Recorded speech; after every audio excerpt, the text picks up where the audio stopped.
Bab 36. Aku ingin rujuk. Kamu. Bagaimana kamu bisa mengenal dokter sehebat itu? Dokter itu bahkan adalah seorang wanita yang sangat cantik, Wendy berkata dengan terkejut. Wendy dan Sheila menatap pria itu dengan heran.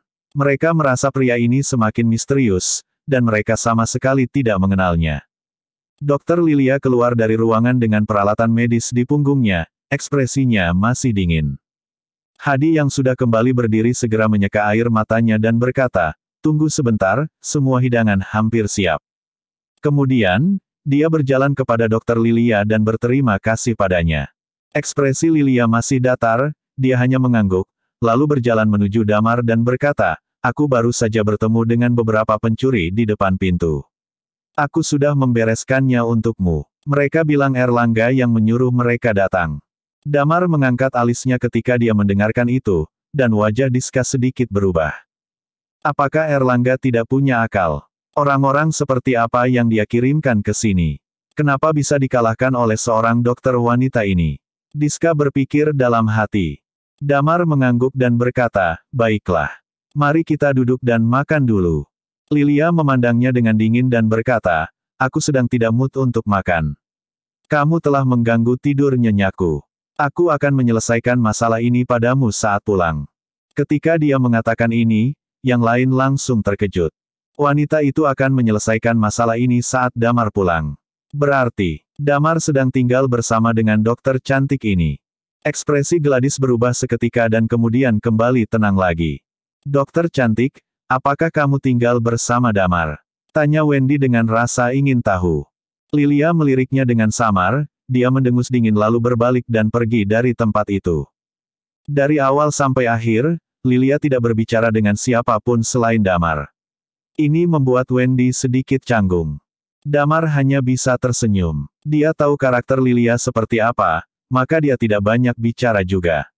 Dia melirik pada Diska dan tersenyum padanya. Tidak ada orang yang mengikutinya ketika dia datang ke sini. Jika seseorang mengikuti, dia pasti sudah tahu dari awal. Tetapi baru saja, orang-orang Erlangga datang ke tempat ini. Hanya ada satu kemungkinan, yaitu Diska memberitahu Erlangga bahwa dia ada di tempat ini. Diska tidak berbicara lagi selama ini. Dia duduk di samping sendirian dengan wajah yang hitam. Hidangan mulai disajikan di atas meja. Damar mengambil sumpitnya dan mencicipinya, matanya tiba-tiba menyipit. "Wah, ini sangat enak sekali," Wendy berseru. "Hidangan ini memang sangat enak." Damar pernah memakan banyak makanan lezat dalam hidupnya, tetapi makanan ini adalah makanan terbaik yang dia pernah makan dalam hidupnya.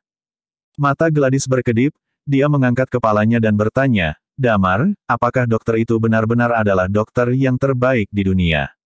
Damar mengerutkan kening, dia mengangguk dan berkata, "Menurutku dia memang adalah dokter yang terbaik di dunia." "Memang ada apa?"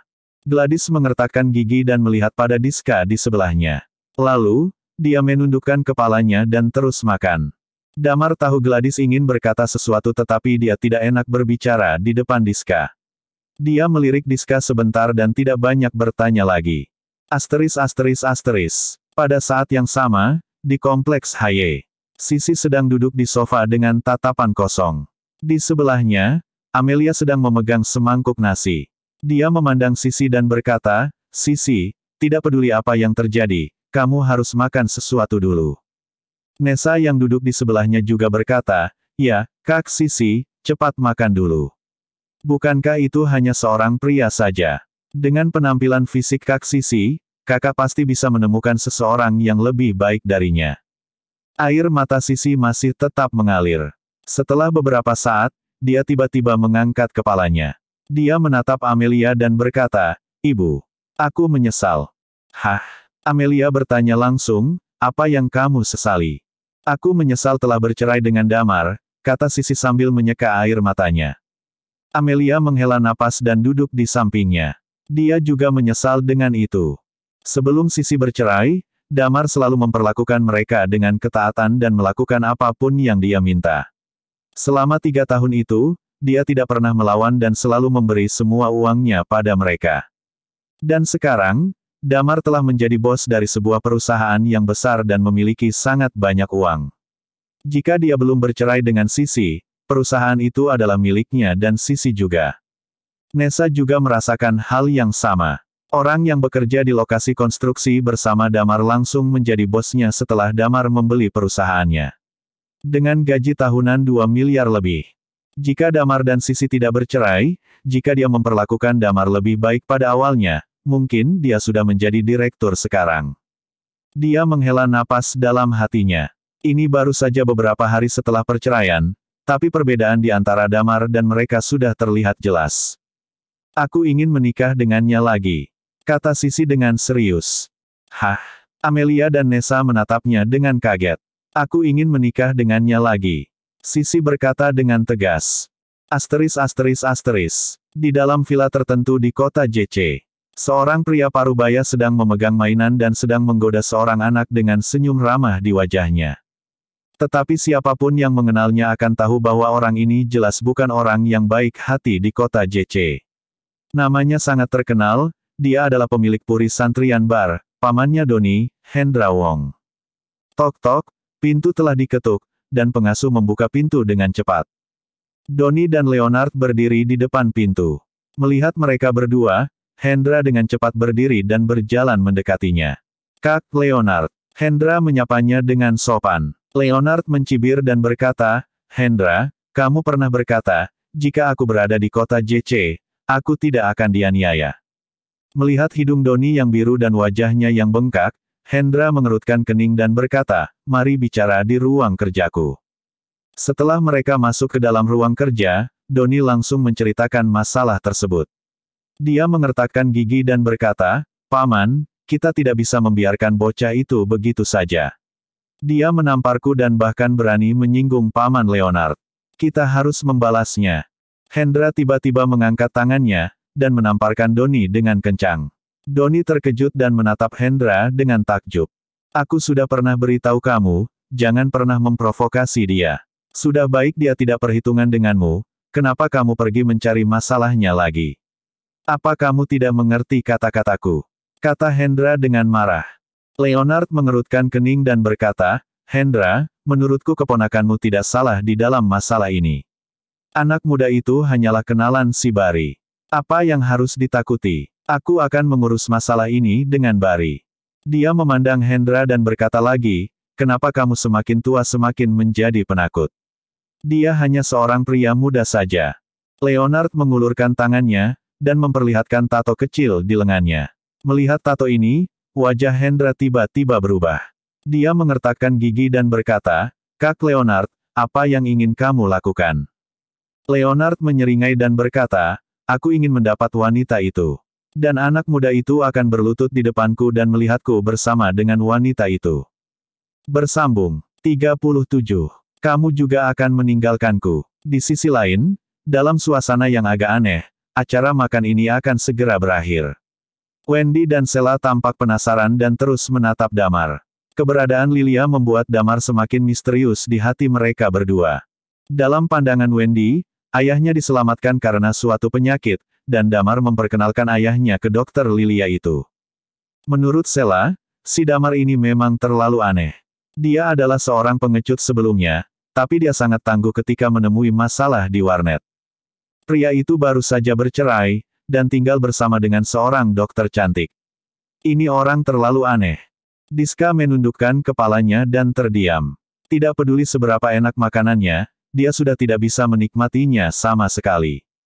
Damar telah menangani Pak Sarim yang tidak bisa dia tangani. Itu membuatnya sangat kesal. Gladys dan Kalinda juga tidak bicara apapun. Mereka sangat diam dan menikmati makanannya dengan pelan. Dalam suasana yang aneh ini, hidangan di atas meja berkurang dengan cepat. Minta bil. Diska melambaikan tangannya dan berkata. Dia merasa sudah waktunya dia bersikap sombong di hadapan Damar. Wendy berkata dengan cepat, Kak Diska, kalian baru saja datang ke kota JC, bagaimana aku membiarkan kalian yang membayar kali ini? Biarkan aku saja. Mana mungkin seorang wanita cantik yang membayar untuk hal semacam ini, biarkan para pria yang membayar saja. Diska tersenyum pada Damar dan bertanya pada Damar, bagaimana menurutmu? Dia telah mendengar dari Wendy, meskipun Pak Sarim tidak banyak memasak karena tangannya terluka, tapi harga makanannya cukup mahal. Kira-kira setiap orang itu 5 atau 6 juta, totalnya bisa lebih dari 15 juta. Harga tersebut tidak berbeda jauh dengan biaya makan di lantai atas Hotel Marriott. Tentu saja, dilihat dari rasanya, sepadan dengan harganya. Tapi dia tahu bahwa gaji Damar tidak tinggi, dan Damar belum tentu bisa mengeluarkan uang sebanyak itu. Damar tetap mengabaikannya. Melihat respons Damar, hati Diska menjadi semakin senang. Dia tersenyum dan berkata, "Yah, aku sudah lupa, kamu bukan lagi anggota keluarga Ardiansyah. Sekarang kamu bekerja di lokasi konstruksi. Agak memaksa jika aku memintamu untuk membayar setengah dari uang itu. Baiklah, aku akan membayar semuanya." Diska melihat ke arah Damar dan berkata lagi, "Ngomong-ngomong, bekerja di lokasi konstruksi pasti sangat lelah. Apa aku akan mengenalkanmu beberapa pekerjaan? Dengan latar belakang keluargaku di kota LH, memperkenalkan kamu pekerjaan bukan suatu masalah yang besar. Tentu saja, karena kamu pernah di penjara, aku tidak bisa memperkenalkanmu pekerjaan yang layak." Diska berkata sambil tersenyum, "Bagaimana kalau kamu pergi ke perusahaan kami sebagai penjaga keamanan atau pembersih? Tentu saja, gajinya pasti tidak akan rendah juga. Kamu bisa dapat gaji 30 juta per bulan. Itu pasti jauh lebih tinggi daripada gaji kamu sekarang." Yang lain langsung mengerutkan kening ketika mereka mendengar kata-kata Diska. Bagaimanapun, alasan kenapa mereka bisa makan makanan ini, itu karena Damar. Mereka semua tahu Diska tidak bermaksud untuk memperkenalkan pekerjaan pada Damar. Diska hanya sengaja menyinggungnya saja. Damar mengangkat kepala dan melihat pada Diska, dia berkata dengan tenang, "Apakah aku memintamu untuk mencarikan pekerjaan padaku?" Wajah Diska berubah seketika, "Aku sedang baik hati padamu. Jika kamu tidak mau, lupakan saja. Pelayan, minta bil. Berapa harganya?" Pada saat ini, Hadi berjalan keluar dan berkata dengan sopan kepada Damar, "Guruku ingin berterima kasih atas bantuanmu. Maka karena itu, tidak ada biaya untuk makanan ini. Jika Anda ingin makan lagi, datanglah kapan saja. Kita akan gratis selamanya untukmu." Setelah mendengar ini, mata Wendy dan Sheila melebar, mereka sangat iri pada Damar. "Damar, kamu harus mengajakku jika kamu ingin datang lagi," kata Wendy dengan cepat. Damar tersenyum, dia berdiri dan berkata, "Kalau begitu aku ingin berterima kasih kepada Pak Sarim dan Pak Hadi." Sekelompok orang itu berjalan keluar dari gang. Pada saat ini, Wendy bertanya, "Kita akan pergi ke Mikayama, apakah kalian ingin ikut juga?" Mikayama adalah tempat wisata di kota JC. "Aku ikut saja. Aku juga tidak pergi kemana-mana di sore hari," kata Sheila. Kemudian mereka menatap pada Damar. Diska mengerutkan kening. Dia tidak ingin pergi bersama Damar. "Aku masih ada urusan sore ini," Damar berkata. "Aku tidak ikut." Diska menghela napas lega di dalam hatinya. Setidaknya si Damar ini masih tahu diri. Damar berpikir sejenak, lalu berbisik di telinga Sheila, "Berhati-hatilah saat keluar dan bermain." Yang dia maksud adalah Sheila harus berhati-hati dengan dua hal. Pertama, orang-orang Red Lotus mungkin akan menyerang Wendy lagi. Kedua adalah, Donnie dan Leonard mungkin akan mencari masalah dengan Sheila lagi. Tentu saja, Zero pasti sudah mengirim seseorang untuk menjaga Wendy secara diam-diam. Jika Sheila bersama dengan Wendy, itu akan lebih aman. Setelah melihat mereka pergi, Damar baru berjalan pelan menuju rumah. Begitu dia tiba di gerbang kompleks, ponselnya tiba-tiba berdering. Dia melihat pada ponselnya dan menemukan bahwa orang yang meneleponnya adalah Sisi. Dia merasa sedikit kaget dan senang dalam hatinya. Dia tidak menyangka Sisi akan meneleponnya saat ini. Dia baru saja menyaksikan masalah di antaranya dengan Dimas di depan gerbang kompleks. Damar mengangkat telepon itu sambil tersenyum. "Halo. Damar, kamu di mana? Ayo keluar dan bertemu," kata Sisi sambil menangis. "Tidak perlu. Bukankah aku sudah memberitahumu sebelumnya? Aku sudah tidak punya hubungan dengan keluargamu lagi. Paman telah menyelamatkan hidupku. Aku juga telah merawat keluargamu dengan baik selama 3 tahun. Aku bahkan telah memberi kalian sebuah rumah. Aku sudah tidak berutang lagi dengan keluargamu," kata Damar dengan tenang. "Bukan itu, aku ingin memberitahumu sesuatu. Aku sudah keluar rumah, mari kita bertemu dulu. Bagaimana dengan kafe di dekat gerbang kompleks? Tidak ada yang bisa kita bicarakan lagi," Damar langsung mematikan panggilan itu. Kemudian dia berbalik dan berjalan ke dalam kompleks. Ketika dia berjalan masuk, dia melihat Sisi yang sedang berjalan keluar. Mata wanita itu terlihat sangat merah, dan wanita itu juga melihat Damar. Dia segera berlari ke arah Damar dengan cepat. Damar mengerutkan kening, dia menatap wanita itu dan berkata, "Apa yang ingin kamu katakan? Katakan saja di sini. Setelah itu, kita jangan bertemu lagi dan jangan hubungi aku lagi." Sisi menggigit bibirnya dan berkata, "Damar, aku sudah putus dengan Dimas." Ternyata dia adalah seorang pria brengsek. Damar tertawa dan berkata, "Sebenarnya, sikapmu dan ibumu juga tidak beda jauh dengannya. Sayang sekali kalian sudah putus. Kalian berdua pasti akan merugikan orang lain." Wanita itu terdiam sesaat, lalu menundukkan kepalanya dan berkata, "Aku tahu, kamu pasti sangat membenci kami. Aku tidak tahu untuk menghargainya sampai aku kehilangannya. Selama 3 tahun ini, ibuku dan aku, dan juga keluargaku, kita telah memperlakukanmu dengan buruk." Dia mengangkat kepalanya dan berkata dengan serius, "Damar, setelah kita bercerai, kamu tetap muncul di sekitarku. Kamu juga menyewa rumah di kompleks HY hanya untuk lebih dekat denganku. Apa kamu masih suka denganku?" Damar tidak tahu harus berkata apa lagi. Dia bisa tinggal di kompleks HY, itu hanya kebetulan. Itu karena Lilia menyewa rumah di kompleks HY juga. "Kamu terlalu banyak berpikir," Damar menggelengkan kepalanya. Sisi menggertakkan giginya dan berkata lagi, "Damar, ayo kita menikah lagi. Aku pasti akan bersamamu kali ini. Kita bisa menjalani kehidupan pasangan yang baik. Selama yang kamu mau, aku akan memberi diriku padamu malam ini." Lalu, wanita itu berkata lagi, "Bukankah kamu selalu mengatakan bahwa setelah 3 tahun menikah, kamu bahkan belum pernah menyentuh tanganku? Kamu dapat melakukan apapun yang kamu inginkan di malam ini, dan kita akan memiliki anak bersama." "Hentikan!" Damar melambaikan tangannya dengan cepat. Saat ini, air mata Sisi tiba-tiba mengalir keluar. Dia menatap Damar dan berkata, "Damar, aku sudah tidak punya apa-apa lagi. Apakah kamu juga akan meninggalkanku?" Bersambung. 38. Pergi. Di gerbang kompleks HY, rambut Sisi terlihat sedikit berantakan dengan air mata yang masih basah di pipinya. Dia melihat Damar dengan wajah memelas. Beberapa hari sebelumnya, Sisi selalu memperlihatkan penampilannya yang sempurna di hadapan Damar. Dalam beberapa hari saja semuanya berubah. "Aku tidak punya apa-apa sekarang, dan kamu akan pergi juga." Sisi terdengar seperti orang yang baru saja dicampakan oleh Damar, suaranya seperti memohon belas kasihan. Damar merinding, dia tidak mengira akan mendengar kata-kata memelas dari mulut wanita yang sudah membuangnya seperti sampah. "Sudah cukup," kata Damar tidak menunjukkan ekspresi apapun. "Dari awal pernikahan kita hanya sebuah kesalahan. Waktu itu aku amnesia dan aku mau melakukannya untuk membalas budi pada ayahmu. Dan sama halnya denganmu, kamu hanya mematuhi keinginan ayahmu. Pernikahan kita hanya formalitas saja." Benar, kesalahan mereka adalah setuju untuk dinikahkan.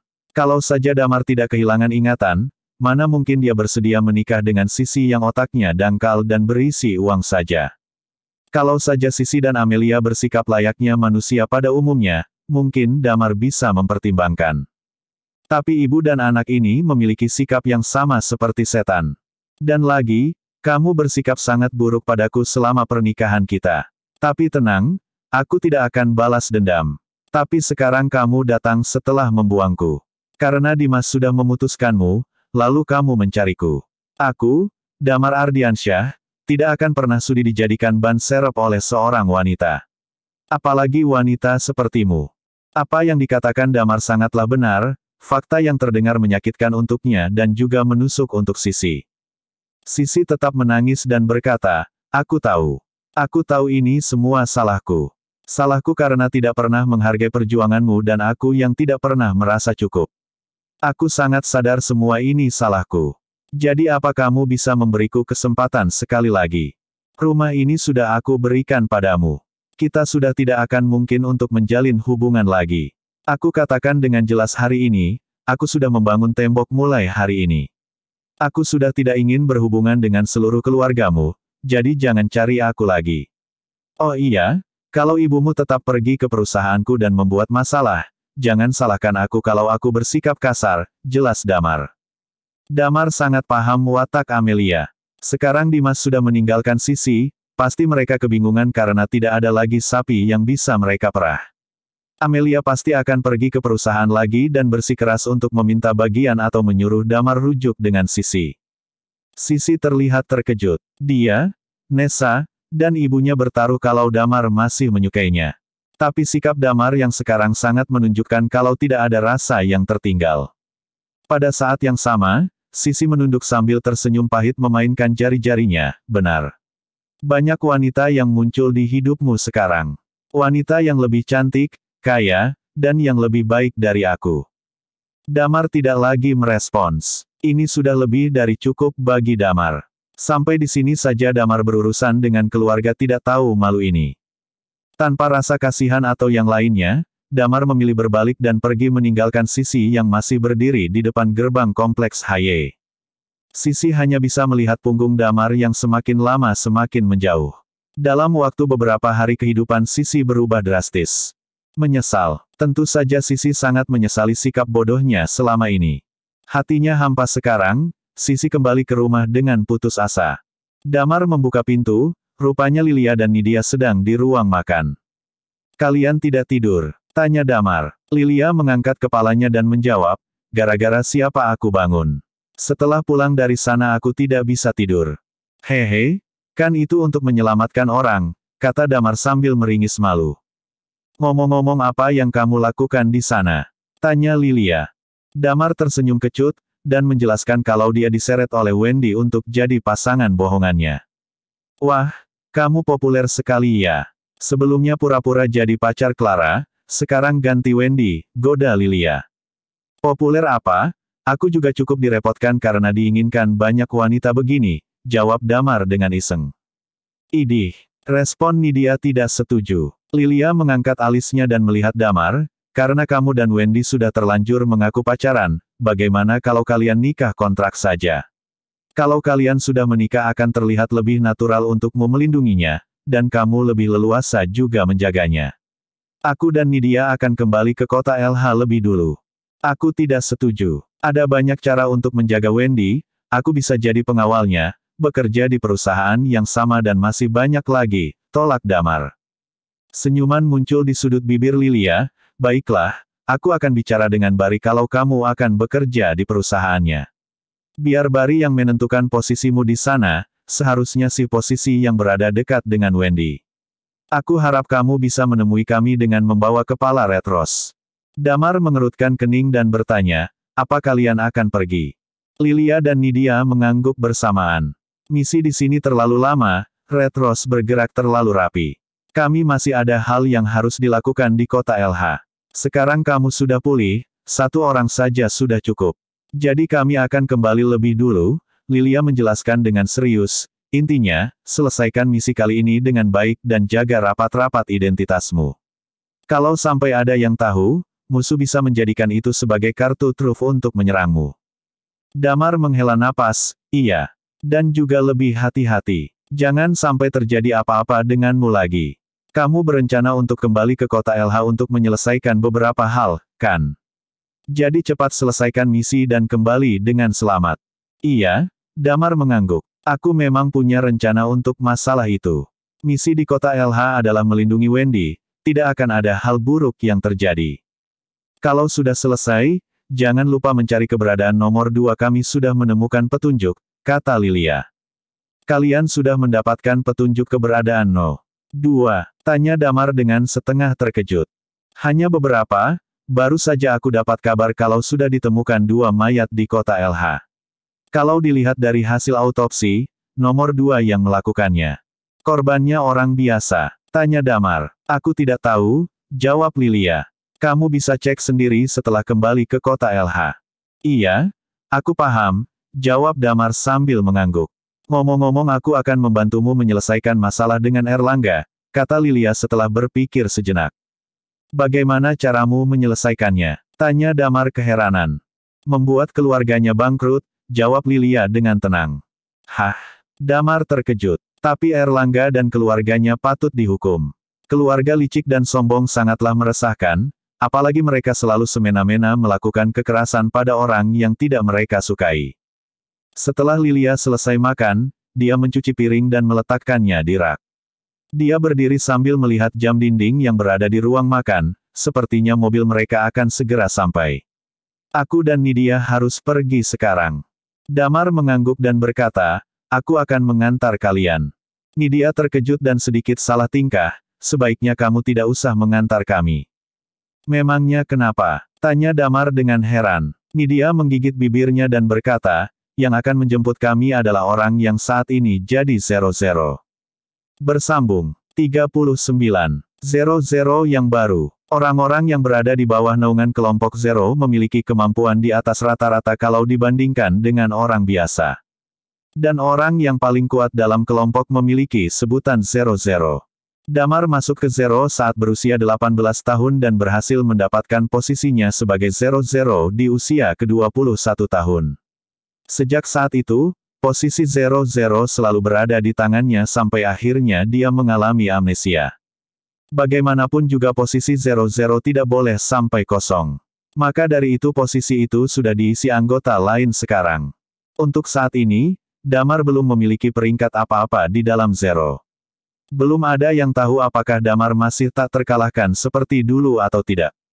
Sekarang, posisi 00 telah diisi oleh orang lain dan dia sedang menuju ke kompleks HY untuk menjemput Lilia dan Nidia. Serta beberapa anggota Zero yang ditugaskan di kota JC. Saat menyinggung nama 00, Nidia merasa tidak enak dengan Damar. Dia buru-buru menjelaskan, kamu sudah menghilang selama 3 tahun. Tidak mungkin posisi 0 kosong, tidak mungkin kami harus menunggu. Damar tersenyum sambil mengusap kepala Nidia dan berkata, iya, aku tahu.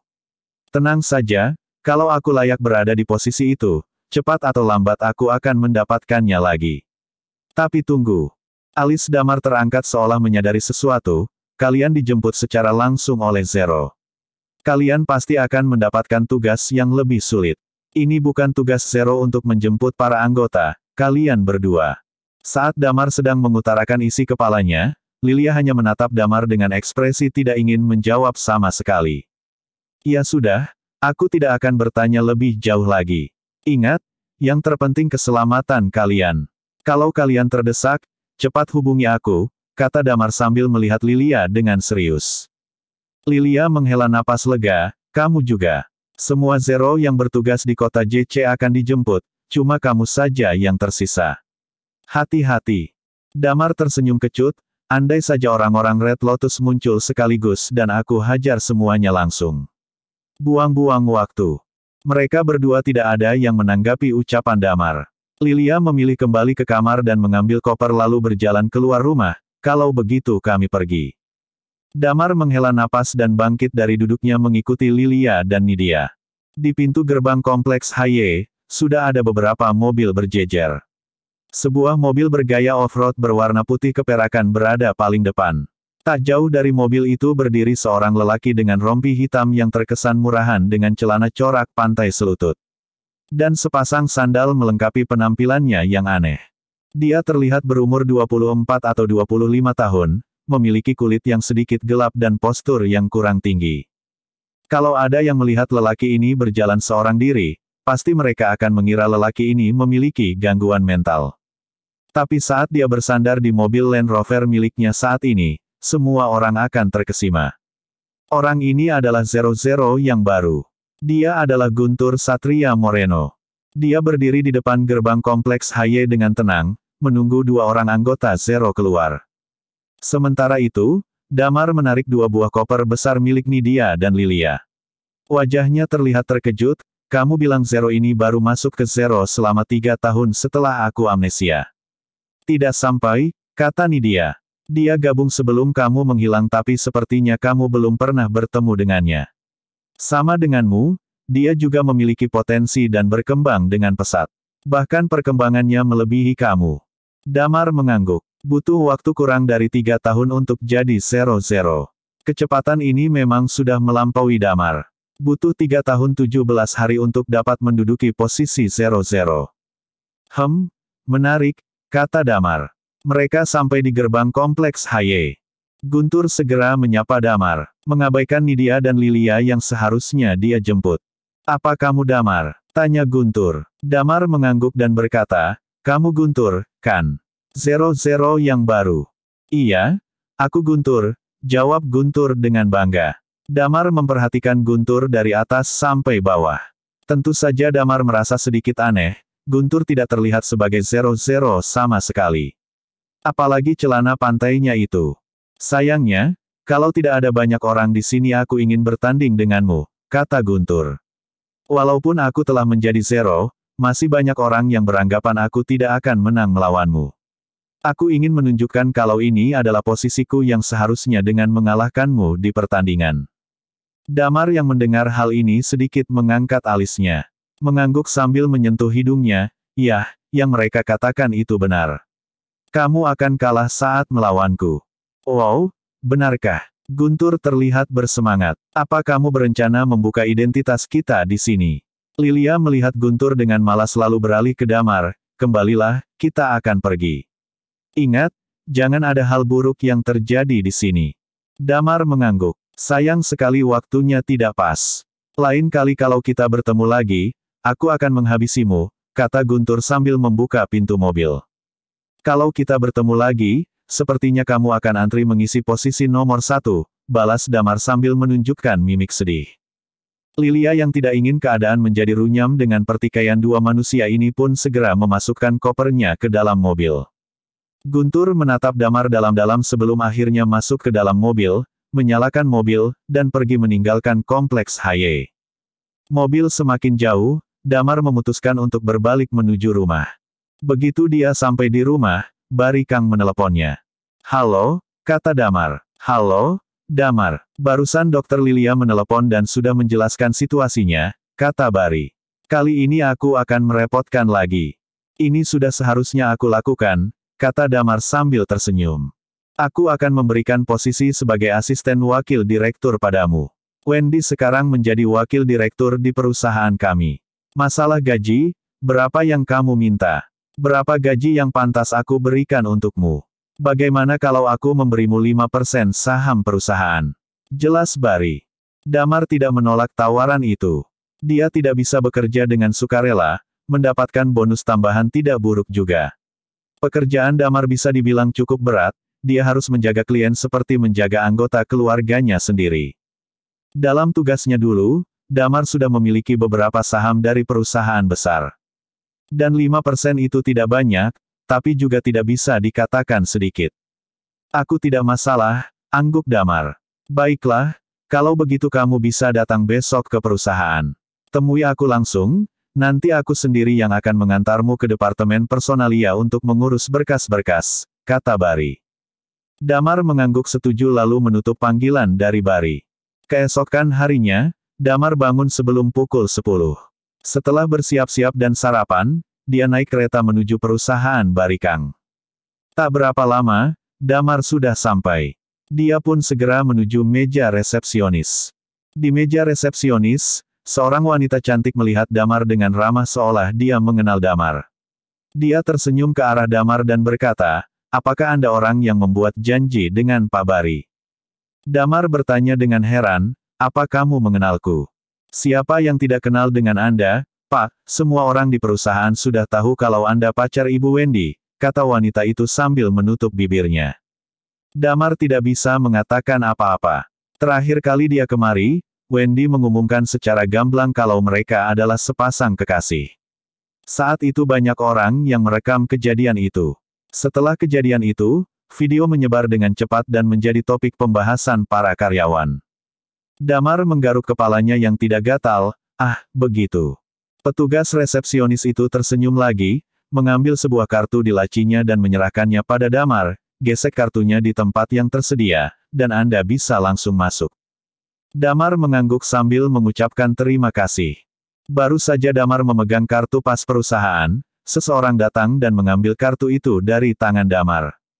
Kamu ini jadi resepsionis bagaimana sih? Kenapa orang sembarangan bisa dapat kartu pas?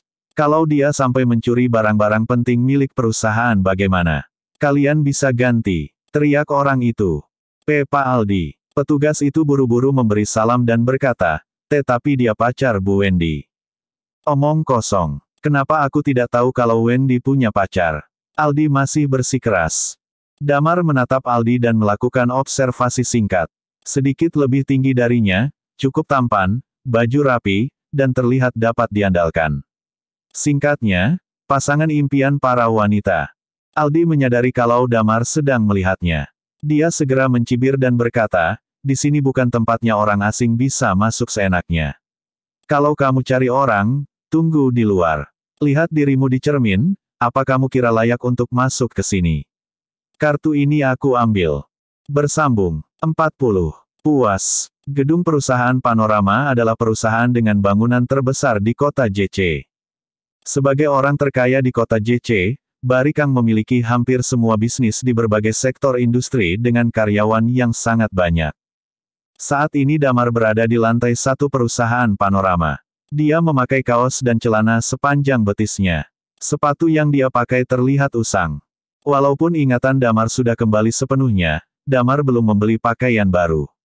Semua yang dia miliki dibeli waktu masih bersama Sisi, tentu saja pakaian murah yang dijual di tempat obrolan. Di sebelah Damar, manajer penjualan yang bernama Aldi Ismail terus-terusan mencibir, cepat keluar, harga diri perusahaan ini jadi jatuh gara-gara kamu berdiri di sini. Bahkan satpam dan petugas kebersihan di sini masih lebih baik daripada kamu. Tapi katanya kamu ini pacarnya Wendy. Konyol, tambah Aldi. Dalam 3 tahun terakhir, entah sudah berapa kali Damar mendengar perkataan seperti ini. Dia sudah sangat terbiasa. Damar mengangkat bahunya sambil menatap petugas resepsionis. Kalian dengar, kan, aku tidak pergi karena kemauanku sendiri. Dia yang menyuruhku pergi. Hah? Petugas resepsionis itu terlihat terkejut. Aldi adalah lelaki yang memiliki masa depan cerah. Dia lulusan S2 dari luar negeri dan bekerja di perusahaan Panorama. Dalam beberapa tahun dia bekerja, Aldi berhasil menjadi manajer penjualan. Kemampuannya sudah tidak diragukan lagi. Meskipun Aldi tidak pernah mengungkapkan secara terang-terangan, tapi semua orang juga tahu kalau dia menaruh rasa pada Wendy. Hubungan Wendy dan Damar yang terungkap secara tiba-tiba itu membuatnya kesal. Jadi saat dia melihat Damar muncul di hadapannya, Aldi menunjukkan seberapa hebatnya dia dibandingkan dengan Damar. Aldi merasa perkataan Damar barusan adalah sebuah pengakuan kalau Damar tidak berani membantah perintahnya. Iya aku yang bilang, kenapa? Cepat pergi sekarang, cibir Aldi. Damar mengeluarkan ponselnya dan mencari nomor telepon Bari dan meneleponnya. Aldi yang melihat hal itu pun mengerutkan kening, percuma, walaupun Wendy ada di sini jangan harap kamu bisa masuk melewati pintu masuk di sana. Damar mengabaikan Aldi. Teleponnya segera terhubung dengan Bari. Halo, Damar, apa kamu sudah sampai? Minta kartu pas di resepsionis ya. Aku sudah beritahu mereka kalau kamu akan datang. Tidak ada gunanya. Damar menghela napas dan melanjutkan, ada seseorang yang menghadang aku masuk. Katanya gara-gara pakaianku yang lusuh dan membuat harga diri perusahaanmu jatuh. Dia terus memancing emosiku tapi aku tidak terpengaruh. Kalau begitu aku pulang saja dan tidur lagi. Apa? Bari segera berkata, Damar jangan marah. Aku akan turun sekarang, biar aku yang menyelesaikan masalah ini.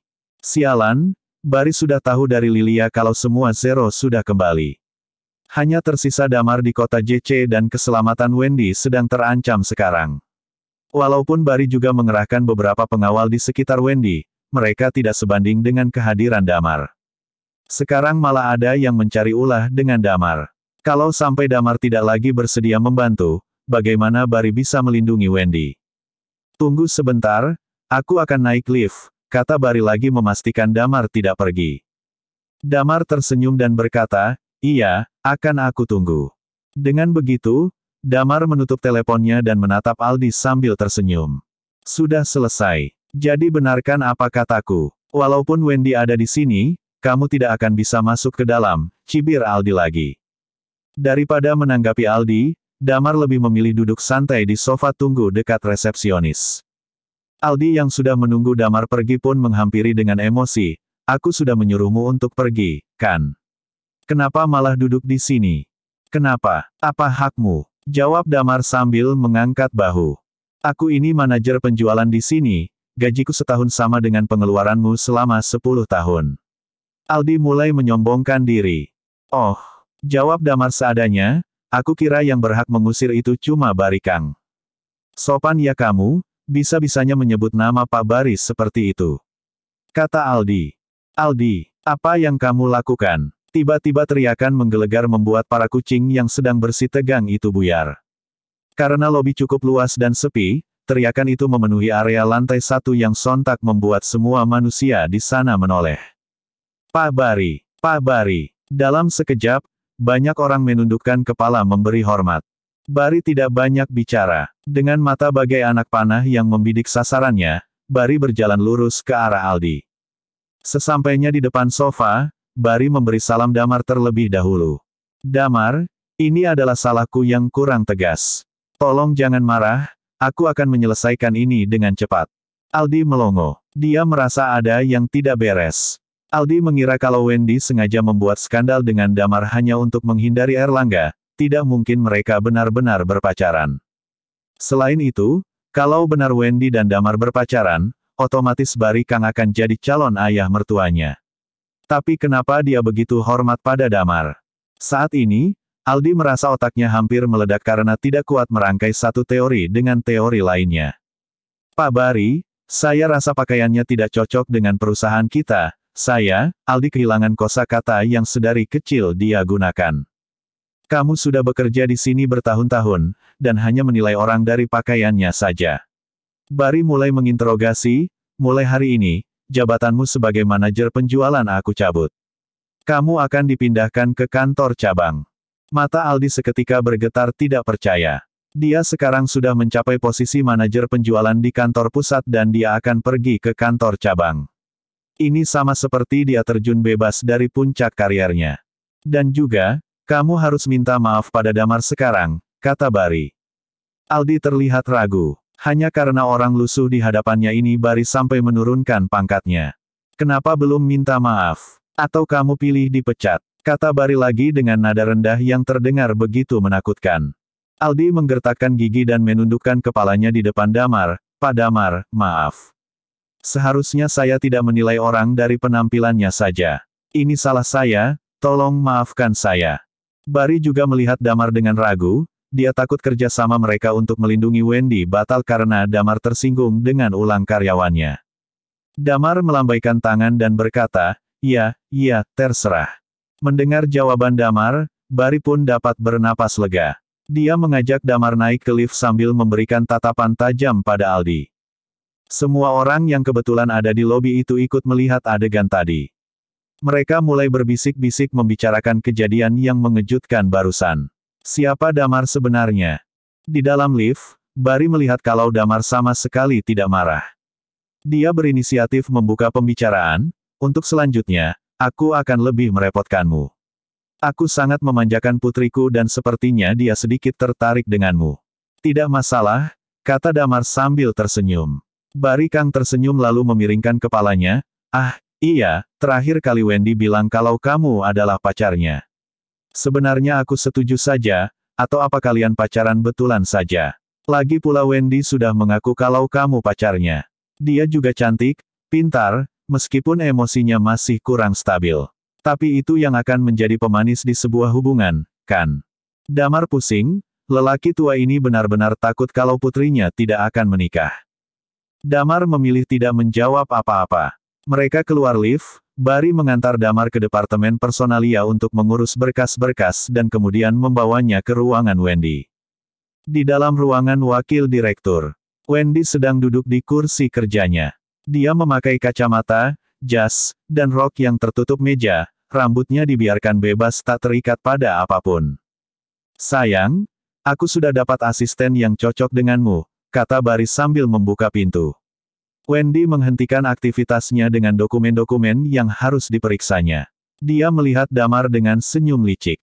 Bagaimana? Apa kamu puas? Tanya Bari. Puas?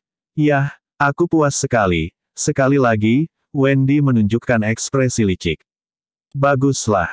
Kalau begitu kalian obrolkan sendiri untuk selanjutnya, aku pergi dulu, kata Bari sambil mengedipkan matanya pada Damar.